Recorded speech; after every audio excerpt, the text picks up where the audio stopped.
Fir, Gimana? gimana? Kamu udah ada niatan mau lanjut kemana belum? Udah ada sih rencana mau lanjut kemananya. Tapi aku tuh masih kangen suasana pondok gitu deh.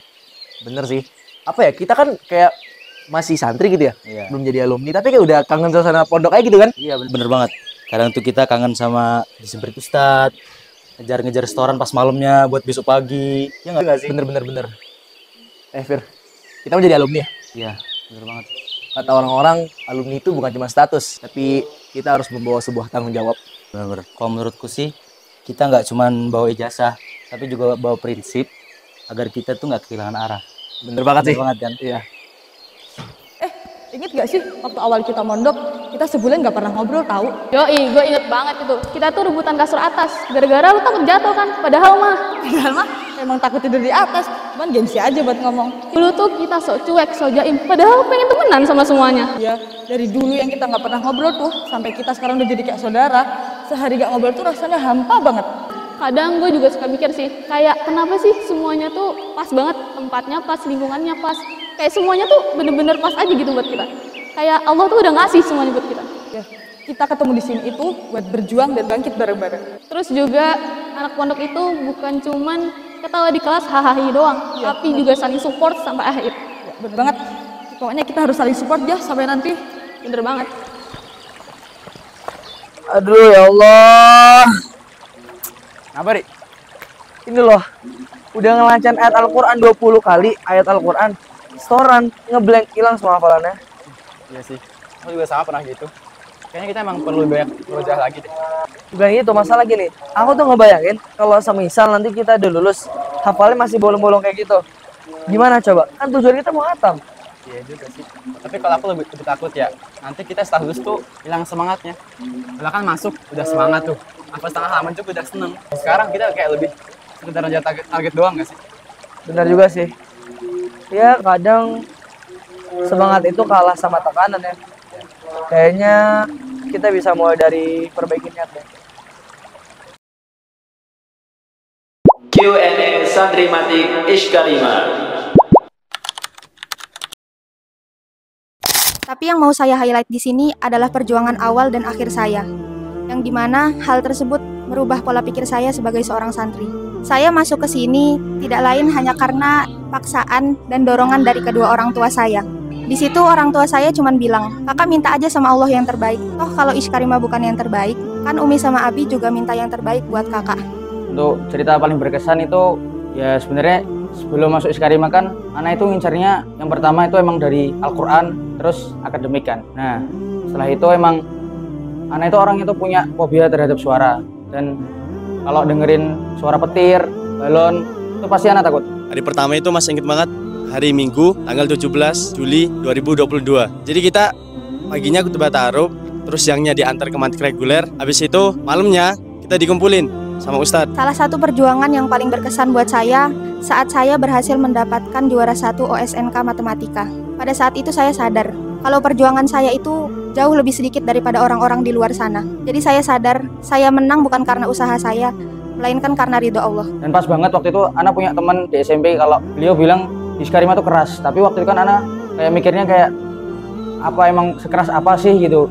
Lagian di SMP juga fisiknya juga kerasa. Nah singkat cerita, waktu MOS awal, masa orientasi di awal, Pokoknya dikasih tahu, ditanya-tanyain, dan terakhir beliau bilang, jadi nanti ketika kalian dengar suara semprit, maka datangi cepat-cepatnya. Di situ kan kami pada mulai bingung ya, ini maksudnya apaan gitu kan? Kan biasanya MOS di sekolah luar itu kayak perkenalan, tapi di sini kayak beda gitu. Nah berjalanlah MOS selama 4 hari itu dengan penuh pagi, siang, sore, malam dengan suara semprit-semprit.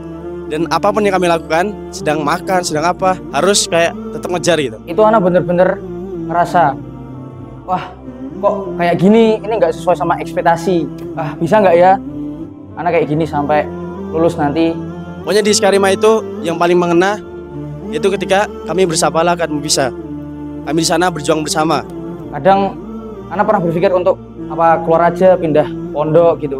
Tapi di balik itu semua kan ada teman-teman anak yang selalu merangkul, ada orang tua yang selalu menasihati. Jadi ya dari situ alhamdulillah anak mendapatkan cukup motivasi untuk bertahan di Ishkarima, dan akhirnya anak sampai di titik ini.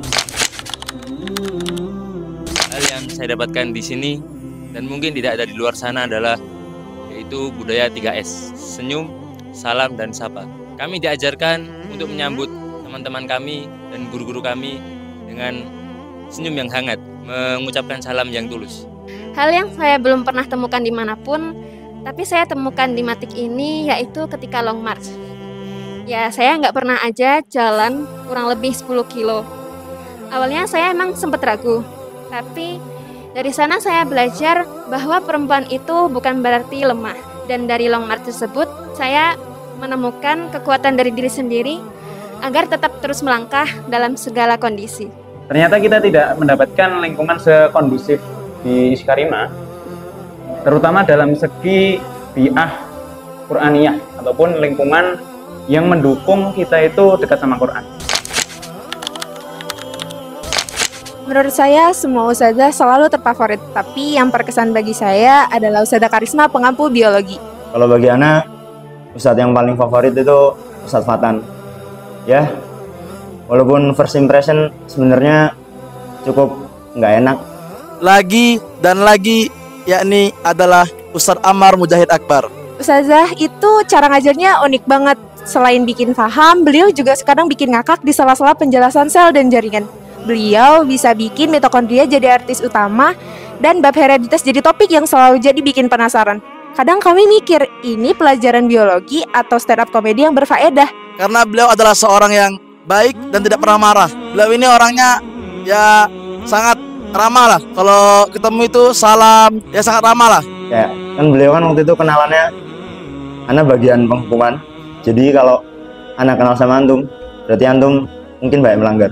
Jadi kalau beliau manggil lah, Wafa, itu udah rasanya tuh serem banget. Tapi seiring berjalannya waktu, akhirnya ya kita semua tahu bahwa semua ustadz di sini tuh hanya menginginkan yang terbaik bagi kita. Dan beliau ini mempunyai wibawa yang sangat wow. Jadi momen yang paling saya kenang tuh yang dimana beliau ini kan nggak tinggal di pondok ya.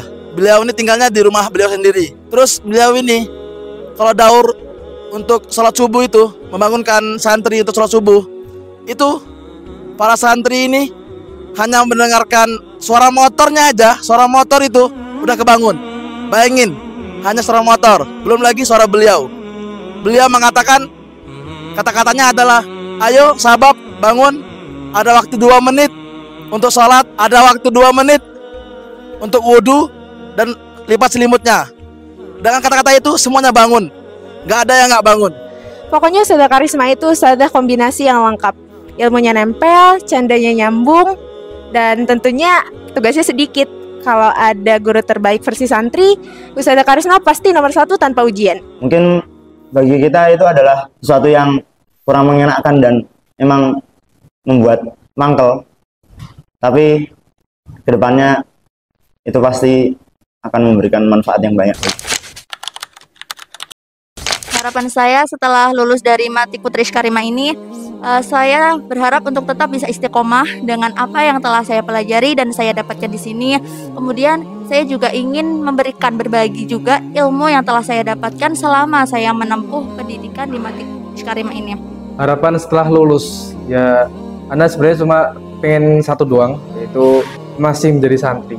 Dimana santri itu kan selalu dilengkapi oleh lingkungan yang kondusif, lingkungan yang baik, target-target harian, dan ada dalamnya itu sapalah. Jadi namun menekankan tentang 3 hal, jadi tahfidz, manajemen waktu, dan sapalah. Jadi dalam hal fisik. Harapan saya setelah lulus nanti, saya berharap kepada teman-teman saya agar tidak melupakan Iskarima, karena di Iskarima kita dibentuk dari segi kepribadian kita, segi fisik kita.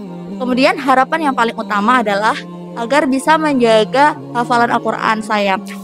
Walaupun banyak yang bilang di luar sana menjaga hafalan Al-Quran itu tidaklah mudah, tetapi saya tetap akan mengusahakannya, dan saya berharap saya dan teman-teman bisa menjaga hafalan Al-Quran itu hingga akhir hayat nanti. Dan juga kepada adik kelas saya, kelas 1 dan 2, tetap semangat dan berjuanglah selayaknya seorang laki-laki, karena perjuangan kita masih panjang.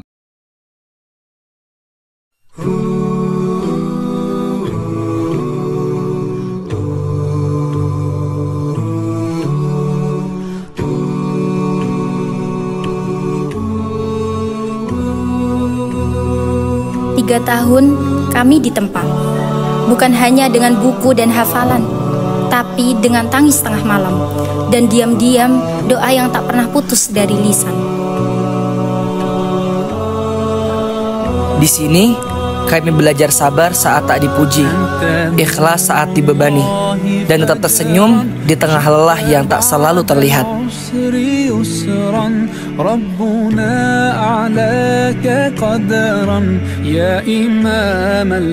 Ada hari-hari di mana kami ingin pulang, merasa tak kuat. Tapi justru di situ kami sedang tumbuh. 3 tahun itu bukan tentang jadi hebat, tapi tentang jadi hamba yang taat.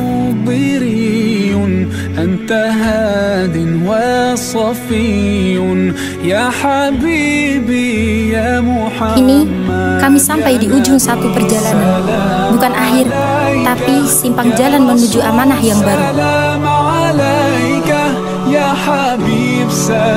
Sebagian dari kami tetap tinggal, bukan karena tertahan, tapi karena memilih untuk mengabdi untuk pondok ini, untuk umat yang menanti suluh di tengah gelap, untuk meneruskan langkah yang telah dirintis guru-guru kami. Sebagian dari kami melangkah keluar, menyongsong kampus dan ruang-ruang ilmu yang lebih luas, bukan untuk bangga, tapi agar lebih bermanfaat di medan yang berbeda. Karena kami tahu pengabdian tak selalu harus tinggal, tapi terus membawa nilai-nilai pondok kemanapun kami pergi. Kami berbeda dalam arah, tapi satu dalam tujuan.